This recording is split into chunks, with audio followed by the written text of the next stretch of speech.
Hello, everyone. Welcome to today's author webinar. Thank you for joining us. I'm Anita, and I'm part of the Learning and Content Management team. Joining me from the Learning and Content Management team are my colleagues, Jennifer, and we also have few of our RS support, researcher support team joining us, Deepak and Sandhya. So before we begin, a few housekeeping items. Firstly, please take a few moments to complete the poll. You will see now on your screens. And if you have a question at any time during the content of the session, please use the Q&A option to send your questions directly to us. And we'll try to answer as many as possible today during the session itself in the Q&A channel. And if we cannot answer all the questions today, we'll reply back to you directly after the session, unless you post the questions anonymously. We'll also cover some of the questions, the top questions at the end of the session. For the best view, you may wish to drag the central bar on your screen to the right to enlarge the screen that we are sharing. And you may also wish to enable live transcripts via the bar on the bottom of your screen. And finally, our session is being recorded today, and you will be sent a link when the recording is ready. And now let's take a look at the agenda for today. So we will start by giving you an overview of the author submission process in Editorial Manager. But please note that the steps may vary depending on the journal configuration and the type of the article being submitted.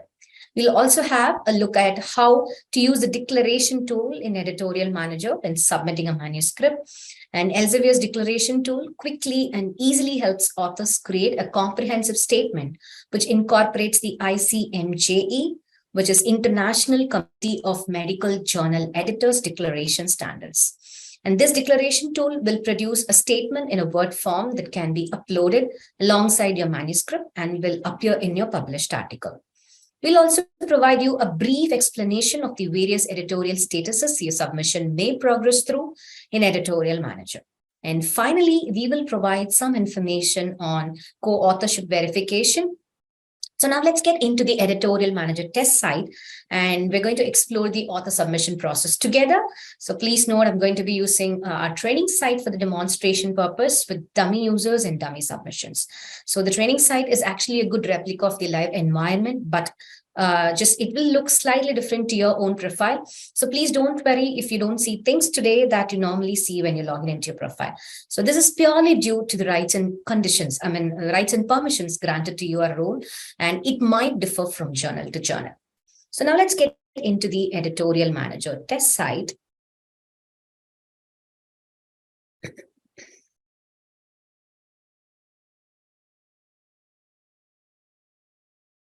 Jenny, I hope the screen is clear and you're able to see the Editorial Manager screen.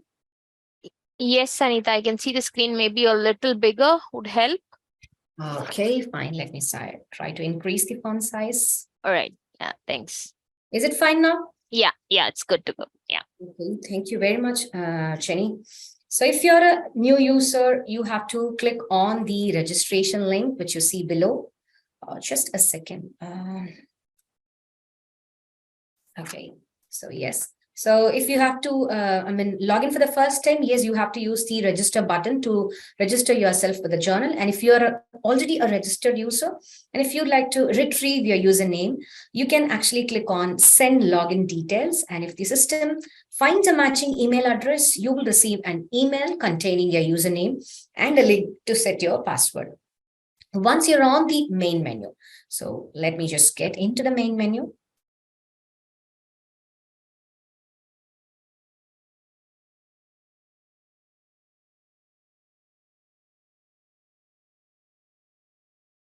So now we are in the main menu. Once you're on the main menu, please use the Update My Information tab, which you will see here on the right side. So you can just click on the Update My Information tab to update your profile details. If there is change in institution, it is not required to create a new Editorial Manager account. Rather, just click on Update My Information tab and update your affiliation details, email ID, etc., which will avoid having duplicate accounts for a single journal. And before submitting a journal manuscript, please check the journal requirements via the instructions to author link. So just click on the About button and you will be able to see the instruction for the author's link. So these instructions will contain guidelines on manuscript word count, file requirements, and other important information for your submission. So it is really important to familiarize yourself with the journal. So click on Submit a New Manuscript.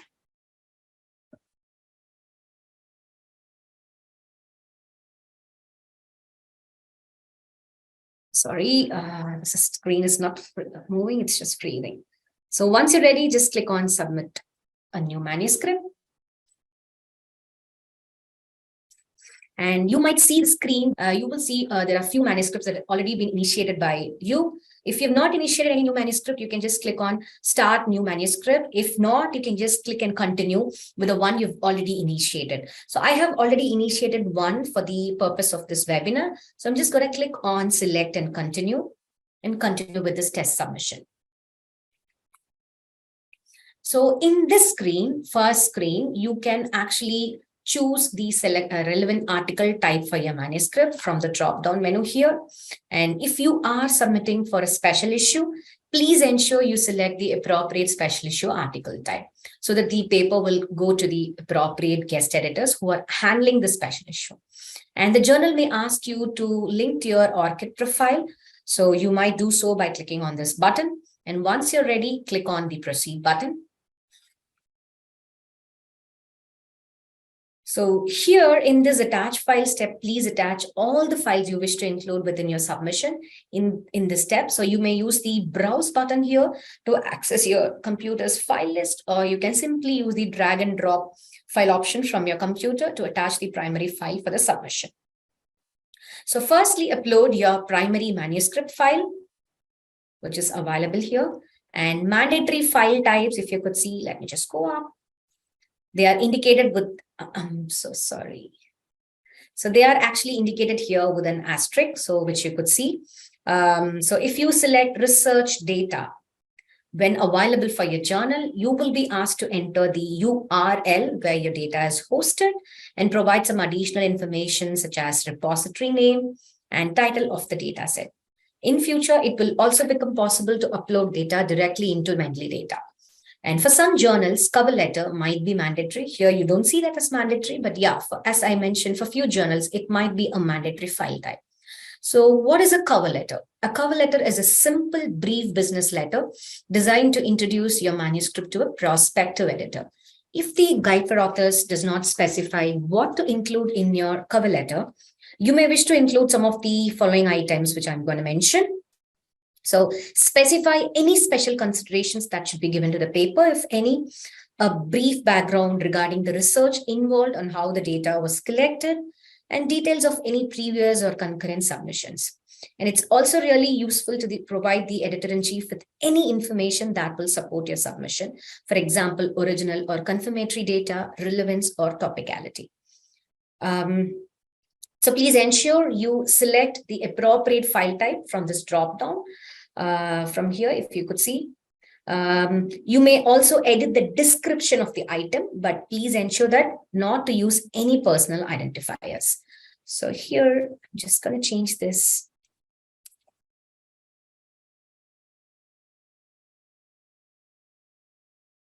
Okay, and this is my cover letter.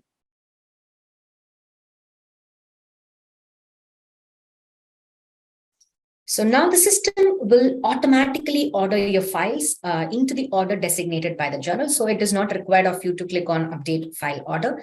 And for some journals, if you could see, declaration of interest might be a mandatory file type. So we'll explain this in more detail in a few minutes, but in either event, such a statement is mandatory from an ethics perspective. We also have a short video on using the declaration tool in Editorial Manager. And that is now going to be, the YouTube link of which is going to be now posted in the chat section. So please bookmark it for your reference, and it will be really helpful for you in future if you'd like to refer. So once all your files are uploaded, you can click on Proceed button. So there is also a author submission process video, which is exclusively created for the purpose of explaining the authors on the submission process. So the YouTube link of which is going to be now posted in the chat section. So please bookmark that link also for your reference.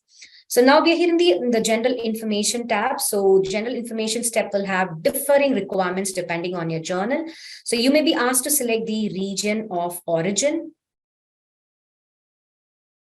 section category, and classifications,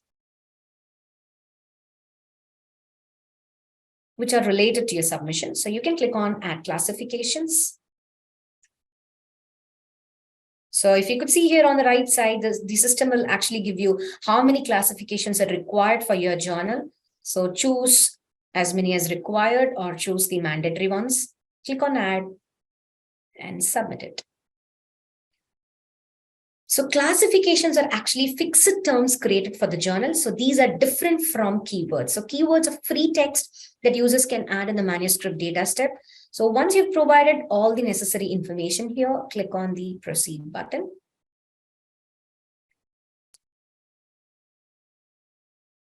So now we are here in the reviewer preferences tab, as you could see. So depending on the journal requirements, again, you will see different options on the review preferences screen. So you may have the option to request an editor whom you would like to handle your paper. And you can also suggest potential reviewers for your submission. So you can come here, click on add suggested reviewers.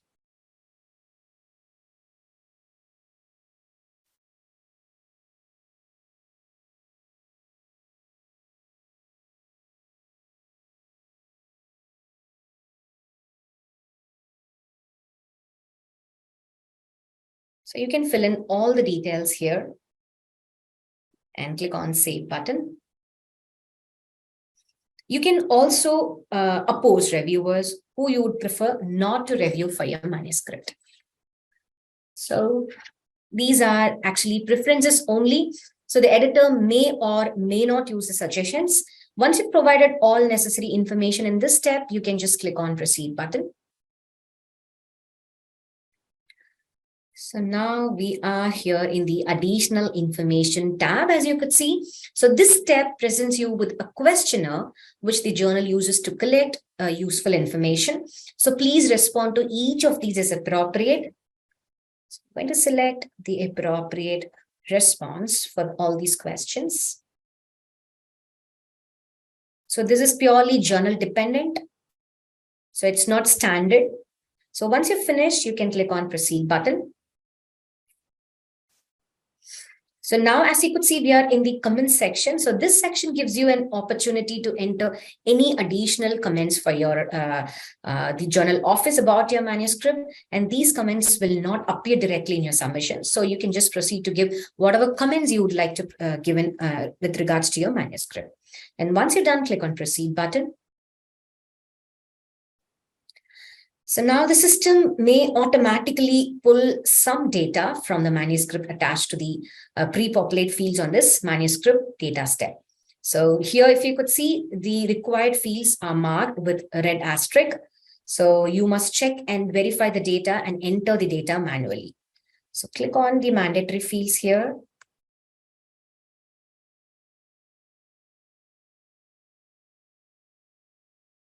So next. And here is where you can actually give all the authors of the manuscript. So enter all the authors of the submission, including their name, email address, and the institution. So let's click here and click on, so add author.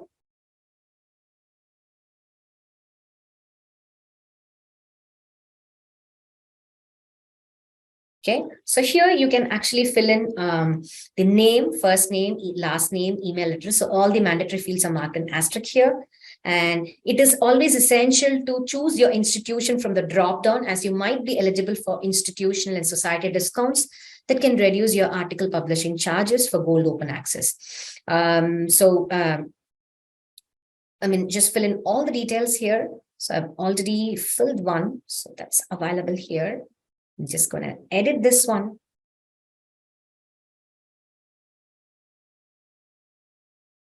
And it is always important to provide the contributor roles also, which you see as marked as essential. So just click here to select the roles. So choose the contributor roles. And once you're done, you can click on the save button. So co-authors, so if you have added any co-authors, they may receive an email notification from the journal. So there is also a co-author verification FAQ video that's published, and that's going to be now posted, the YouTube link of which is going to be now posted in the chat section for you. So please bookmark the video for your reference. So as I mentioned, yes, the co-authors, when you add them, they'll be receiving a notification from the journal. So you can also reorder the author list. So once you've ordered the, added the authors here, you can just drag and drop them and reorder the author list, correct? According to the correct position you wanted. So when all the authors are entered here, you can just click on the next button. And the next one is the funding information. So please add the funding information for your research by clicking on this add a funding source. So here you can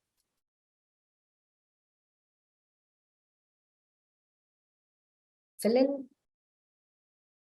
the find a funder and the grant recipient and click on save button. So, okay. And if you don't have any funding available, then you can always click on funding available, information is not available. And once you're done, you can actually save and submit later. Come back and submit the paper later if you'd like to resume the submission later, or if not, you can click on Bill PDF for approval. So some journals always encourage authors to view and select the appropriate open access publishing options at submission. So just select the appropriate options if you're requested to do so, and then proceed with the submission. So here you don't have the open access publishing options present, but yeah, you might actually see when you submit your manuscript. So if it is available for your journal, then please proceed to choose the appropriate open access publishing options. So now here, if you see the PDF of your submission is being built, so click on the view submission button to access the PDF of the manuscript. So you must view the PDF. Okay, the system is refreshing quite often. So click on this view submission button and view the PDF. So you must view the PDF to confirm that your files and information are correct. And if changes are required, you can click on the edit submission button and start editing your submission. And once you're done, okay, I'm just coming down. So please ensure you actually go into read the ethics in publishing in Elsevier's terms and conditions. And then once you've read this, just click on I accept button to indicate that you adhere to these guidelines. So once everything is done, okay, the screen is refreshing often. I'm sorry for that inconvenience. And once everything is done, just click on approve your submission. So again, the system might ask you to update your information or proceed with the ORCID ID. So I'm just going to proceed without the ORCID ID, and the system might ask you for a warning. Are you sure you would like to approve this submission? Just click on OK. And your submission is now submitted to the journal for consideration. And yes, as you could see here, and you will receive an email notification confirming the same.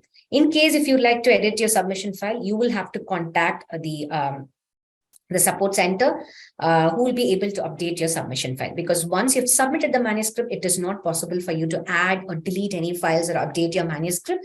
So please contact the support center if you would like to actually add in any files or edit the submission.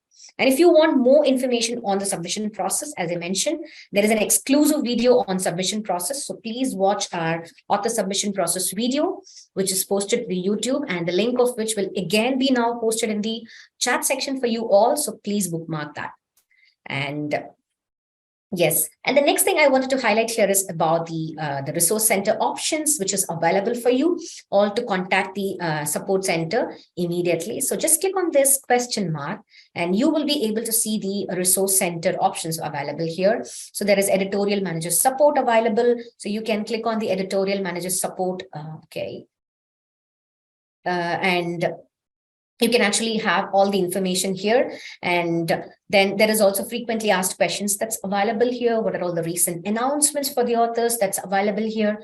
And then when you go down, there is a chat option available. So this is available 24/7. So in case if you have any questions and you'd like to rectify that immediately, so you can contact our researcher support team via chat using this chat with Elsevier support option, which will be able to, they will be able to contact you instantly and provide you responses. So yeah, so that is about submitting a paper in Editorial Manager. And now in this part of today's webinar, we are going to return to the submission process and look at the declaration tool in more detail. So as we mentioned before, for some journals, this is a mandatory file type. Transparent disclosure of potential competing interest is really essential to meeting your ethical obligations and nurturing trust in science. So Elsevier now offers a declaration tool in Editorial Manager that quickly and easily helps authors create a comprehensive statement which incorporates the International Committee of Medical Journal Editors, or ICMJE declaration standards. So this statement can be uploaded as a Word document alongside your manuscript, and it will appear in your published article. So how do I go into the declaration tool? Where do I click on the declaration link? So you can actually click on the instruction for authors where you can find the declaration tool link, or you can click on submit the new manuscript, and I can actually show you on where you can find this. So I'm just going to take you quickly into the attach file step. So here, if you could see here,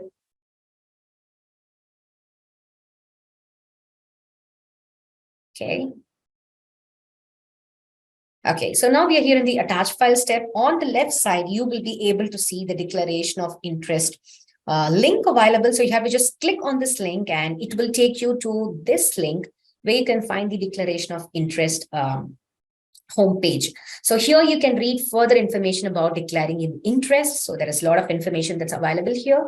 And when you're ready, you can begin to declare your declaration. Please know that for some journals, I have nothing to declare button may be present and should obviously only be used to directly generate a statement when you are confident you and your co-authors have nothing to declare. And for other journals where this button is not available, so you may indicate that you have nothing to declare in each page, which we are going to see now. And once you're ready, just come down and click on Start My Declaration. So now we are here in the first page of the declaration tool, so which is called as a research support for this reported work, where you can declare any support you or any of your co-authors received from certain types of third parties. So just come down. Since the initial conception of this research, note that you don't need to list any academic institutions or public funding sources from charitable foundations or government agencies here. So you may fill in the details of the support by just typing in the organization name here, and it's going to list you. Okay. So you'll have to just type in the organization name here and select any relevant financial or non-financial support. So you can see that here. And if you need to add another funding source, just come down. You can click on add another funding source and add additional funding sources if needed. And you may also fill in who received this support. So you can just mention that if you have any information to be provided. And if your research did not receive any additional support that should be declared, then just go up and you may use this toggle button off. So to just say that you don't have anything to declare. And the save declaration for later button here will help you to save and come back to it within the next 30 days to continue later. So you can use this button if you'd like to save and come back and resume later. So once you've finished, click on the other support button.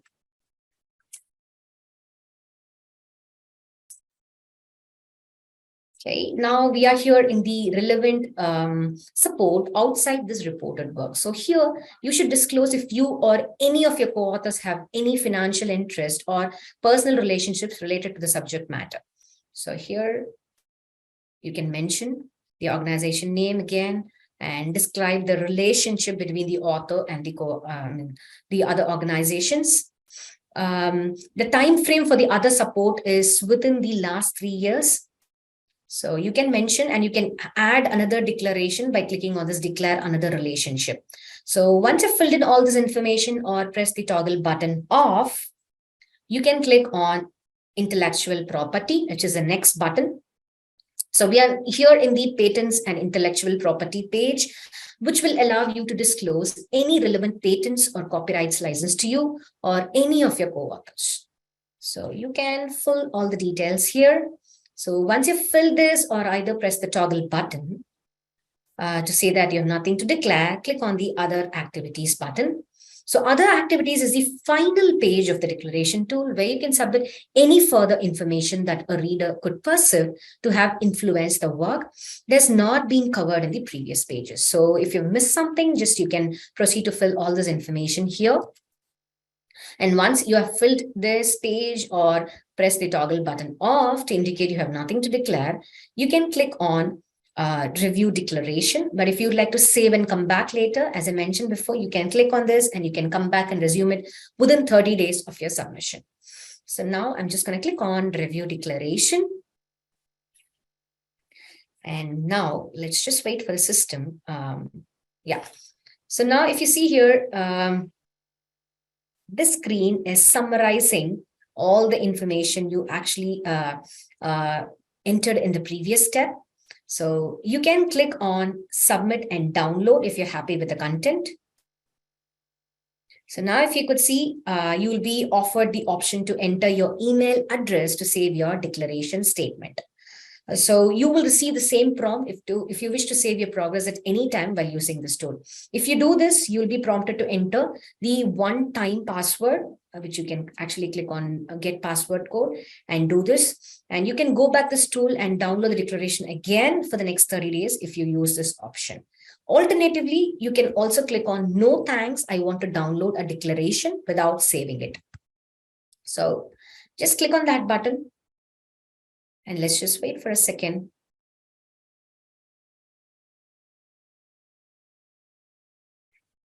Okay, I think the system is a little slow here, but usually there'll be a Word document that will be generated below. I think the system is just trying to load it. So a Word document will be instantly created, which you can actually upload to the editorial manager. I'm just going to go back to the editorial manager screen and show you. So here in this page where you can actually submit your declaration, which you just downloaded from the declaration tool. So here you can just choose the declaration interest item type, browse the file and upload it here, and then give the description as declaration of interest.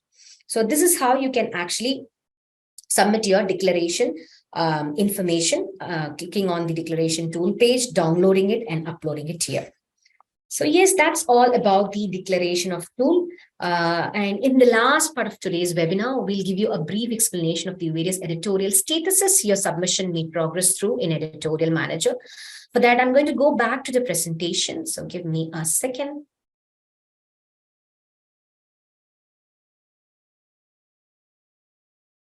Okay, I think there is some problem. I'm just going to share back the presentation.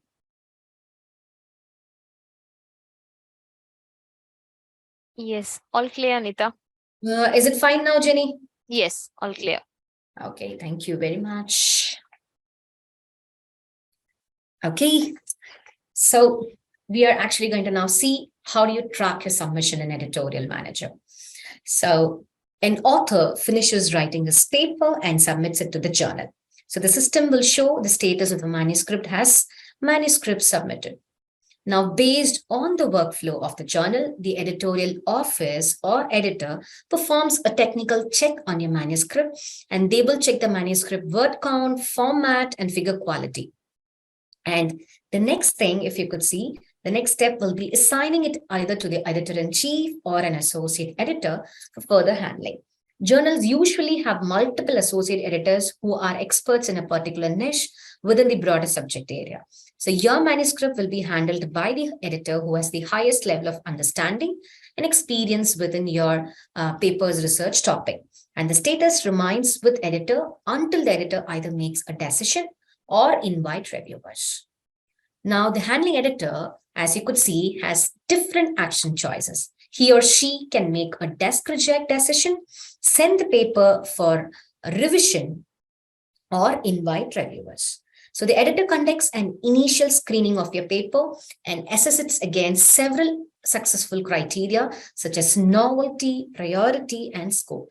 And if your paper is a better match for another journal, you may be offered a manuscript transfer also. And it is possible that your paper does not meet some of the assessment criteria, and the editor will reject it before going into the peer review process. So if the editor decides that your paper is a good match for the journal, they will identify 2 or 3 independent reviewers, but it's purely depending on your journal configuration, and then send them an invitation to review for your manuscript. So when the editor invites reviewers, the status of the manuscript changes to under review. Once the required number of reviews are received and recommendations were submitted, the status of the manuscript shows as required reviews completed. So the handling editor carefully studies the review reports. It can happen that the referee reports are conflicting, in which case the editor needs to find some additional reviewers, but this doesn't happen every time. And when this happens, then your submission returns back to under review status. So when the editor, as you could see now, when the editor has received enough of high quality feedback from the reviewers, they will begin the decision-making process and move the status to decision in process. So now the decision may need to be confirmed by multiple editors in few journals, not for every journal. So if that is going to be the case, then the manuscript will move upper to the editor-in-chief's account. So now the editor-in-chief submits his or her decision. So as you could see here, there are multiple decision terms which the editor might choose. The first one is revise, as you could see here. So the editor is requested that you revise your submission. So you will find all the details of changes that are required and the deadline for your revision in the decision letter. And the next one is accepted, completed, accept or reject. So the submission process is completed with either an accept or reject decision. In case of an accept decision, the manuscript will begin its production process and you will receive further information. The next one is transfer pending. So now the editor has rejected your paper and suggested to transfer it. So the editor is recommended the submission be transferred to another journal via our automatic article transfer service, and you are offered a transfer. So what we will now do is we will await your response before proceeding any further. And the last one, as you could see, is submission transferred. So you accepted the offer, the transfer offer, and the submission is now transferred to another journal. So we have also published a video on submission status explainer, which will explain how your submission progress after submitting the manuscript, and the link of, the YouTube link of which will be now hosted to the chat section. So please bookmark it for your reference. So the next thing we're going to see here is like the submission tracker. So we have now introduced a submission tracker tool to more than 3,000 plus journals. So once a journal is using the submission tracker, an email is sent to the corresponding author when the first reviewer is invited. So as you can see from the screenshot here, the email contains a link to the submission tracker landing page where the author can view the status of the review process of their submission. So note that the same link will remain active throughout the end-to-end peer review process. So we expect to have the submission tracker tool, the track your submission tool, rolled out to all the Elsevier journals in the near future. So as you could see, the submission tracker landing page for a submission looks like shown here. So from here, you can monitor the complete status of your manuscript. So that's all about the submission tracker.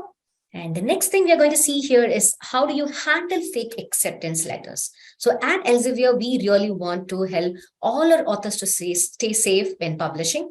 So we are aware that there are a number of scams in operation which seek to fraudulently obtain money from authors. So typically, these schemes take the form of emails purporting to be from a journal's editorial office, asking the authors to pay a fee. So often this request is made at the same time as announcing that the paper has been accepted for publication, even though in reality, if you could see, it is still in the editorial review workflow. So here, what you could see are some of the tips on how you can avoid being scammed and stay safe in publishing. To highlight a few of these important points, All legitimate emails from Elsevier requesting payment will come from an elsevier.com email address. So therefore, please delete anything that claims to come from Elsevier but does not come from such an email address. And the next important thing you'll have to note down is request for payment, especially if you have not chosen to publish in a Gold Open Access journal. You should be wary of any communication requesting that you transfer money to enable publication. And in case of Gold Open Access journals, Elsevier will ask for payment after your paper has been accepted for publication and not before that. I'm just going to leave the screen for a second for you all to just quickly have a read through of this slide. Okay. So the next thing we're going to see is the co-author verification. So when submitting, authors are asked to list all the co-authors of the submission, as I mentioned during the submission process. So the editorial manager journal requests co-authors to confirm their co-authorship, as this also helps to ensure that the authorship includes all individuals who have made a significant contribution to the conception, design, execution, or interpretation of the manuscript. So how do I verify my contribution as a co-author? So request to verify may be for a new submission or for a revised submission. So you'll have to closely monitor that. And the journal will send co-authors an email notification, which includes deep links to verify your co-authorship. So some journals will ask that you also register or log in to confirm your co-authorship, which will also allow you to view the status of the submission. So some journals will ask that you also register or log in to confirm your co-authorship, which will also allow you to view the status of the submission on your author main menu. So as you could see here, from the submission being processed folder, so depending on the journal configuration, you may also receive up to 2 reminders to verify your co-authorship. And we've also created a video on co-authorship verification, FAQ video, which I mentioned before. And I'm sure the link of this, which is already hosted in the chat section. So please make a bookmark of it. And the next thing I would like to highlight here is about the author guide to editorial manager. So let me share that for a second.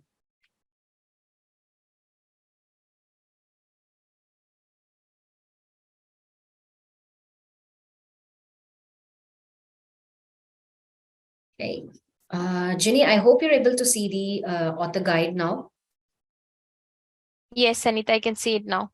Okay, so here is the complete author guide for all the authors who are willing to submit and publish articles with Editorial Manager. So we have created this exclusive guide where you'll find learning pathway that include links to instructional videos and articles. And this cohesive and enlightening learning pathway will guide you through author key tasks such as manuscript submission process, tracking manuscript, and so on. As you could see, pre-submission, which will have all essential information about finding matching journals, what are all the open access options available for you, how to prepare a manuscript, and then what are all the information that's required during the submission process.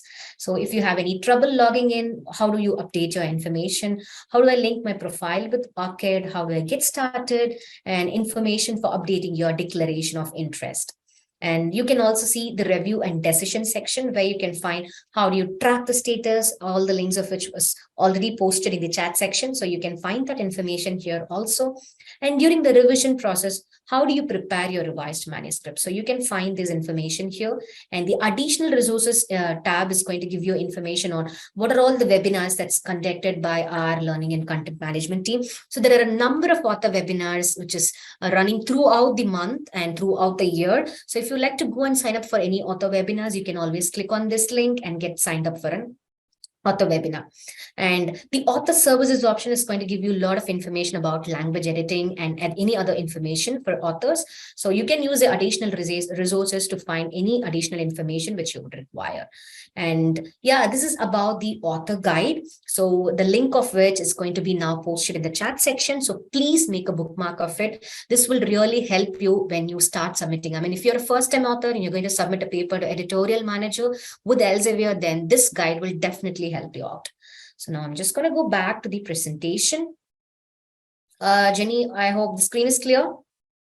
So yes, so that brings us to the end of the webinar today. So thank you for listening and joining us today. So after this session, what we're going to do is we'll be sending you an email that will contain some helpful links to the webinar recording and some short video guides that relate directly to the topic today. And so please look out for that email. And it might not be sent in immediately, but yes, when the recording is ready, so you might receive that within a day or two. And again, a gentle reminder to please complete the poll, which you see that on your screen. So it will not take more than a minute for you to complete. So just leave and complete the poll before you leave. And your answers will really help us deliver more webinars like this in future. And once again, thank you for joining us and see you next time. So Jenny will just keep the session open.